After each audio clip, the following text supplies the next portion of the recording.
So there is this one webtoon that on paper doesn't really sound all that good, but then when you read it, you get pleasantly surprised. If you've read the title of this video, then you know what I'm talking about. Yep, it's Lord of Goblins. There are some really good things about this story, and I'm going to sit there and talk about all of them in this video, so sit down, relax, and watch this video about a story on goblins. So the first thing I want to talk about is that this is not the type of story you might expect. I don't really know what you would expect, but for me, it wasn't this. We often see goblins portrayed as these evil, gross, disgusting creatures that lack intelligence, but in this story we are seeing them in an entirely new light. They act like people, they have their own problems that they deal with on a daily basis, and they each have conflicts amongst themselves just like every other human does. Honestly, they feel really human in this series, which is awesome. But that isn't the only thing. There are other things as well that I'm really surprised about in this story. Like for instance, how political it is. We learn so much about the Goblin Society works in this world. We learn all of the factions and their leaders and how all these factions function. We get to see meetings between leaders and conflicts between factions and deals being struck, and different factions working together towards a shared goal. Honestly, it is really cool to see how this all works. The politics in this comic are some of the best moments because we get to see how the plot moves forward. We are seeing the development in real time, which makes it way more fun. Plus, it is what leads to the larger conflicts that we love to see in this series. All of this is in large part due to the great world building that Lord of Goblins has. We get to learn so much about how every aspect of Goblin Society works, from the many different races of goblins to how the power structure of each race and faction works. We learn about many different creatures, and we are slowly learning more about the gods of this world as well. We are slowly getting to the point where we can see more of where the story is going to go. We can see the power struggles and the conflicts getting ready to take place. We have also grown invested in some of the characters because of how we've seen the world evolve around them. It's really cool to see more of the world taking shape slowly over time, even if it's taking a little while to get to where we need to be. There's some really good friendship that goes along in the story, also some decent romance, but not with the main character. But the friendship we see is cool. The main character is able to bring people to his side really easily. He has so many people he can trust around him. He trusts them and they trust him. Not many people can say they have friends who would risk it all just to help you achieve your goals. I love to see all the characters who trust each other like this. It makes it way more fun. We get to see some really cool dynamics, and that means we can take a step away from the main character from time to time and focus on someone else, which is also really cool. Honestly, there are some great interactions because of this, but I'll talk more in depth about the characters in a little bit. So yeah, the friendship element and trust element in the story are really awesome to see. There are some really good action sequences in this comic. We get to see the characters pop off.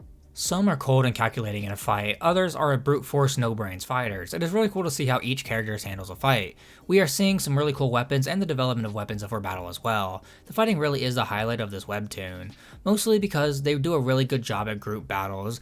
There actually aren't that many one-on-one battles here, so it's really cool to see how these group battles are handled, and they are done so in a really great way. So yeah, the action is awesome. The characters in Lord of Goblins are really good.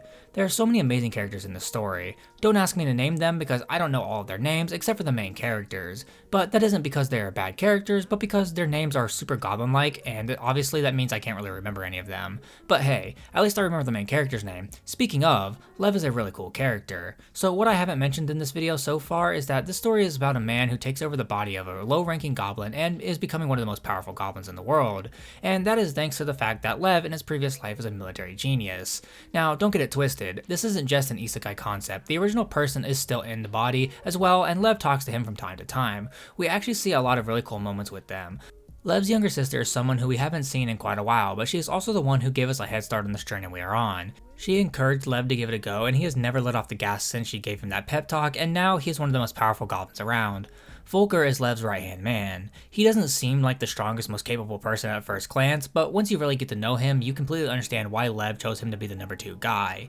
He is always ready for anything, he trusts Lev a lot, and he is quite smart and knows how to lead people in his own right. He is a very good strategist, which helps out in so many situations. Honestly, he is the perfect partner for Lev to have right now. Ferga is another really cool character. He is like a rival to Lev.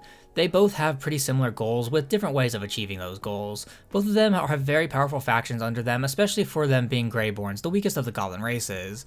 Both of them are cunning, smart, and know how to lead men. The only difference between the two is that Verga is oftentimes more pragmatic and harsh. He understands a lot about his situation and that of the situation of the Greyborns. He can be a bit harsh sometimes, actually quite often. When he is first introduced, we are not supposed to like him, but as he appears more in the story and as him and Lev team up for a couple of missions, you can start to kinda understand his character and really like him. There are so many great characters, we get to see the good and bad in each of the goblin races, so that we know that it's not just everyone is bad or everyone is good. It is a very, funnily enough, gray area, which is really cool. So yeah, the characters are awesome. So, Lord of Goblins isn't the most popular webtoon out there, but it is really good. It has a really interesting world with great characters and an intriguing story. I would highly recommend giving it a shot if you haven't. There is so much to this story that a 5-minute video just isn't enough to do justice, so check it out when you have a chance because you won't be disappointed. Alright, that was the video. If you liked it, be sure to leave a like on the video and subscribe to the channel. It helps out a ton, and if you do decide to join the community, then I guess I'll see you next week with another video. Bye!